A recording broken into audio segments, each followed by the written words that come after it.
Rehabbing horses can be super expensive. One of the ways that I save a ton of money is buying things secondhand, and today I'm going to take you guys along to my favorite tack sale.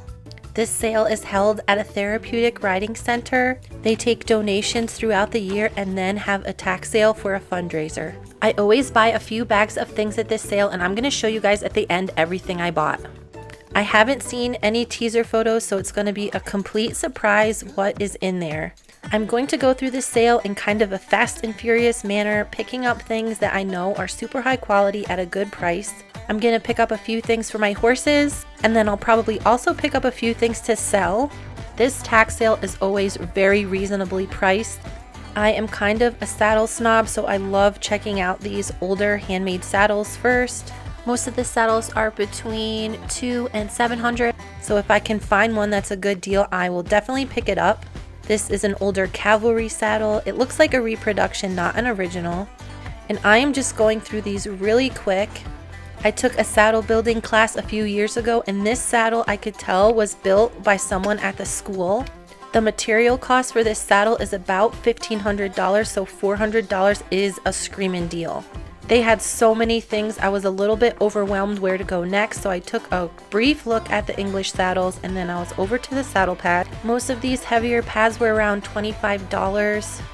I didn't see anything that really caught my eye, so I moved down the line. There were a bunch of breast collars. This pulling collar was 20 bucks. It was a super good deal, but I don't need it, so I let it go. They had a bunch of chaps. These were super nice for 25 bucks, but they were really small, so I didn't get them. They had a bunch of schooling chaps that were very reasonably priced, but none of them were my size.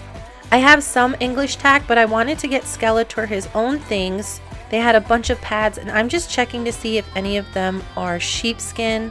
They are super expensive, brand new, and these pads were only $2. I found one that was in good condition, so I put it in my bag. I also found this super cute little baby pad. It was really well made and $2, so I snatched that one up too. They had a few pads that were synthetic sheepskin that I wasn't really interested in, so I passed on those. I kept shopping, and next in line was this huge rack of bridles. I usually don't find tack that I can use at these sales, but I do find a lot of things that are pretty valuable that I can sell. This bit was marked, so I picked it up for a few bucks. This setup was really nice, but I passed on it because it was 50 bucks. The combination bit was 30, so I passed on it too. I'm really looking for good deals that I can make some decent money on. So I'm trying to spend $2 or $3 on something that I can hopefully sell for 40 or 50 bucks. So I picked up another bit. There were a bunch of stray English nose bands that I looked through really quickly. I'm sure I missed some that were super high quality, but I just didn't have time to look through all of them. Most of the Western headstalls had Chicago screws, which I really don't like at all, so a lot of them I passed on. Chicago screws are notorious for coming undone at random times, so I just pass on everything that has them on it.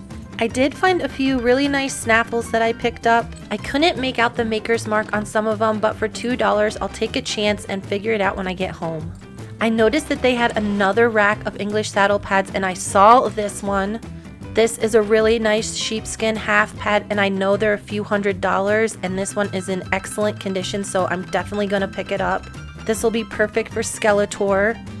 They had a bunch of saddle bags. Some of them were really nice oiled canvas for a few dollars. I won't really use them, so I just passed on them. I do end up using easy boots a lot, but all of these sizes were smaller than the horses that I usually get, so I passed on them. These rubber bell boots are always handy to have, so I picked those up. They had a few really nice boots for horses, and I probably should have picked those up, but I passed because I think they were too small for Skeletor. These back on tracks are very expensive, but they were pretty well used, so I passed on those. Most of these boots were between $2 and $15 a pair. They had these thin lines, which are really expensive. These boots are around $175 for a set of 4, and I should have just grabbed them, but in the end, I can't take everything. These are some neoprene skid boots. They were only a few dollars, but they seemed pretty small, so I passed on those.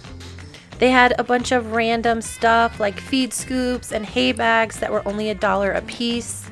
I don't really need any of those, so I passed. They had a bunch of grooming supplies, which I don't really need, but I'll probably come back later to pick some up. These heavy rubber feed totes are like $45 at the feed store, so I picked up 2 for $5 each. I found a pair of really well-made boots that I snatched up immediately. A lot of the tall English boots that they had did not have zippers, so I checked out a few that did, and I picked up a few pairs. All the boots were very reasonably priced, between $5 and about $40. I noticed this pair of dressage boots, and they are very expensive. They do not have zippers, but they are my size. I think the calves are probably going to be too small for me, but I can always have them altered and have a zipper put in, so I picked them up because they were a really good deal.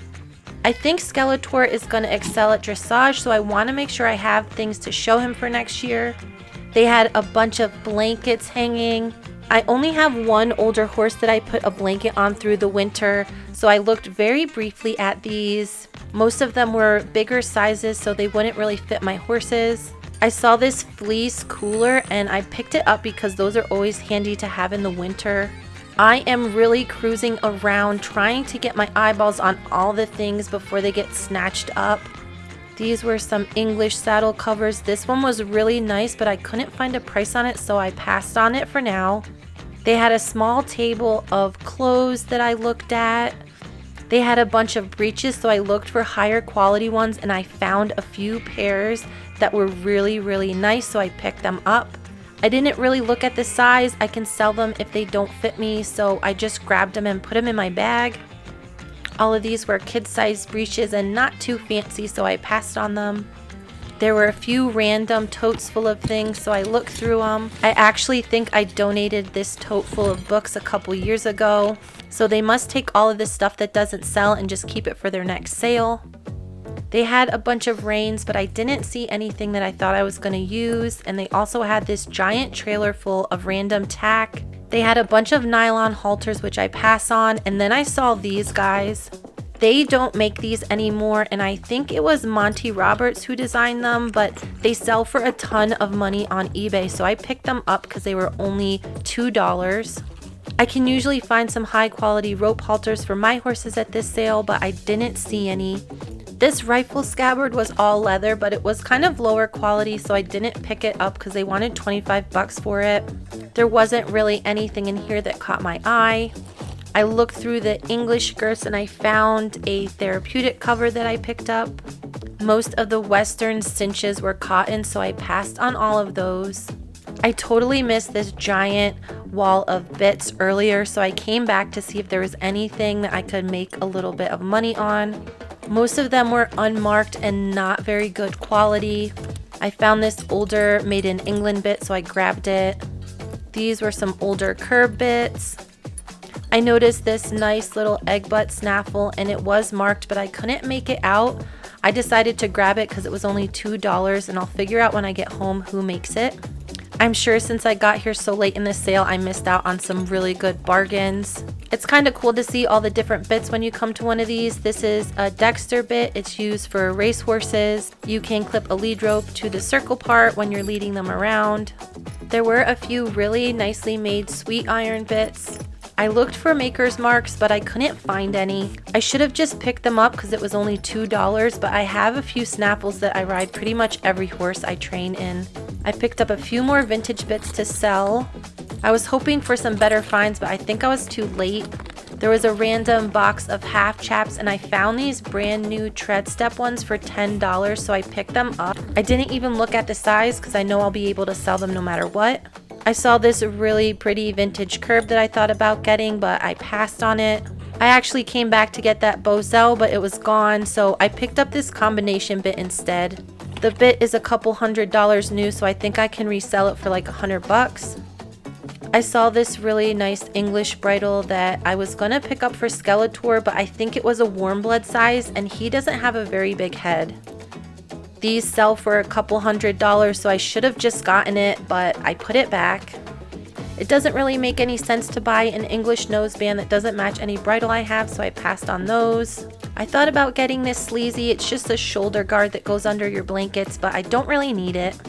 I went back and I picked up one more high quality feed. They don't make these as nice as they used to, and if I leave one out in the pasture accidentally over winter, they just kind of disintegrate, so I always pick these up. I'm getting a pretty big pile, so I'm gonna grab another bag and go see what else I can find. I saw this boot carrier over by the boots. It didn't have a price tag on it. I checked the zippers and decided to pick it up. I went back to the brush table. A lot of these I won't use. This was a really nice horsehair brush. But when I pick up used brushes, I want to make sure that I can properly sanitize them. So I picked up these two synthetic brushes and this cute little rubber curry. A lot of the horses I get coming from lower end auctions have fungus or lice, so I need them to have their own brushes. I checked this huge bucket of leg wraps, but I have tons at home, so I didn't end up getting any. I really didn't need any quilts either. These were some bumpers that I don't really have any use for. I noticed that someone was putting back some bits that they picked up earlier, so I shimmied over to see what it was. This is a brand new bit, and even though it's not super high quality, I think I can make a profit on it, so I picked it up. I went back to see who made this black show pad. These are about 60 bucks without the leather trim on it, so 25 bucks would have been a really good deal, but I decided to pass. I was done with all of the odds and ends, so I went to go take a closer look at the saddles. I have a dressage saddle, but I don't think it's gonna fit Skeletor, so I checked out to see what they had. These were two nicer ones. This one I think will fit him. The gullet is pretty wide. When you're shopping for English saddles, the gullet can be really skinny like this one. I won't ever have a horse that'll fit, so it's not worth picking up. This saddle was older, but it was really nice. I checked the billets and then I went around to see if I could see who makes it. I look at a lot of saddles and I could tell that this one was high quality. It ended up being a Centaur saddle, which they don't make these anymore. It had a few little problems. The knee roll is a little collapsed and there were some scuffs on the seat. I do think that the seat was buffalo, so I know it was probably way more than $200. I'm gonna see what else they have. This Circle Y was really cool. It's hard to find a vintage saddle with the buck stitching still intact. Both of these saddles were probably made in the 60s. They're really well made. I did see one that I thought I wanted to buy, and it was this older Colorado saddle. I checked the price and it was only $250. Although this saddle is older, it is extremely well made and it looks like it has been really well taken care of. I checked the fleece and it looks like someone had the fleece replaced very recently. It said that it was a 13-inch saddle, but it looked a little bit bigger to me. I ended up picking it up and putting it over by my pile. I don't really need any more Western saddles, but I'm not going to turn down a good deal like that. I'll keep it for a horse to come along that it'll fit, or I'll sell it to pay some of my bills. This was an older production saddle. They had it marked at $125, which is a good deal. A lot of the nicer saddles had already been picked up because I had been here probably an hour and a half already. This was a Circle Y from around the 80s. It had a lot of wear and the fleece was not good. There were a few higher quality unmarked saddles that I wasn't really interested in picking up. These two saddles were probably only good for using as firewood. I would never put those on a horse. This saddle was super heavy. I could tell that it was really well made. I could see that it had a maker's mark underneath the rigging, so I went in for a closer look. This is the kind of saddle you have made if you need a using saddle to ride in every single day. This saddle was super solid, so you could probably rope anything you want off of it. It was made at a shop in Wyoming. I checked the tree and it was really in great condition. To have a saddle like this built by an independent maker would probably be about $4,000 or $5,000, so that is a screaming deal. Here is another vintage buck stitch Circle Y. The sheepskin was just falling apart, so I passed on it. I really liked this saddle, but it was a 17-inch and it would just probably be way too big for any of my horses. It was super reasonably priced, so I decided to test it out, and I probably would have gotten this one too if I hadn't already picked up that Colorado saddle. I got a closer look at this old cavalry saddle. It was a reproduction, but I've never seen one with all the rigging on it, so I thought it was kind of interesting. The buck stitching on that circle Y was so nice. I went back to get a closer look. It did have a serial number. I think this one was probably built in the 70s. It was really dry, so I think if you went to oil it, the tooling would probably fall apart. It was a really nice saddle though. They did have a few synthetic Western saddles that I was really not interested in. They also had a few other made in Montana saddles that were super heavy that I just can't justify getting. I had been thinking about this dressage saddle and it was $200, and I know it was much more expensive to have made. I checked the flocking and it seemed like it had been reflocked fairly recently, so I decided to pick it up. For $200, I'll take a chance that it'll fit Skeletor, and if it doesn't, I'll sell it to someone who can use it. Since I decided to get that dressage saddle, I went back and I got this case for it. With the prices being reasonable, it's probably going to be no more than $10. I did have one impulse buy, which was this synthetic dressage saddle that I think I got a pretty good deal on. I went ahead and had them add up everything that I got for the day. I hadn't really added everything up in my head, and when my total was only $700, I was blown away by everything that I got. Here is everything I picked up today. I'm gonna go through everything and show you guys how much it would actually cost if I bought it new. And this Colorado saddle has to be my favorite pickup of the day. It is built extremely well, and if I don't find a horse that it fits, I'll be able to sell it for probably around $800. A saddle of this quality would probably cost around $2,500 to $3,500 to have built today. I was thinking that the fleece had been replaced, but I think it's the original fleece and it has just been really well taken care of.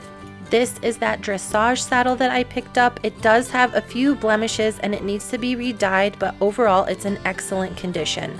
They don't make these anymore, but the base price to have one made was $3,500. Up next is my impulse buy. It was this Wintec Pro dressage saddle. These cost around $1,000 new, so I picked this one up for $150. It's missing a gullet screw, but I can easily replace that. This is one of my favorite things that I picked up today. It's the Fleeceworks half pad. These are around $240 new. I paid $2 a piece for all of these English pads, and I think I got a screaming deal. This one actually had removable fleece, so I saved a ton of money with just those three. Here is that fleece cooler. It's a Schneider's and they are pretty pricey if you get them new. This one is going to need some washing, but that's not a big deal. This Kensington boot carrier was over $100 new. Here are those Petrie dressage boots. These were custom ordered for somebody, and I'll have to look up the price, but I think they're several $1,000s. This is a pair of Ovation tall boots that I picked up. They are not my size, so I'm gonna go ahead and sell them. They cost around $250 new. I didn't realize how expensive these were when I picked them up, but they are $375 new. They're the Area Ascent boot. And these boots are probably my favorite that I picked up. You can tell that they're super high quality. They have a hand-stacked leather heel. They're actually made by a custom boot maker in town, and they cost around $450. They are not my size, but somebody else was going to really enjoy them once I clean them up. These tread step half chaps, I didn't notice when I bought them, but their price was $150 and they have never been used. Here are the breeches that I bought. They are Eurofit. They are very expensive. Even with this cat vomit on it, it was a really good deal for $2.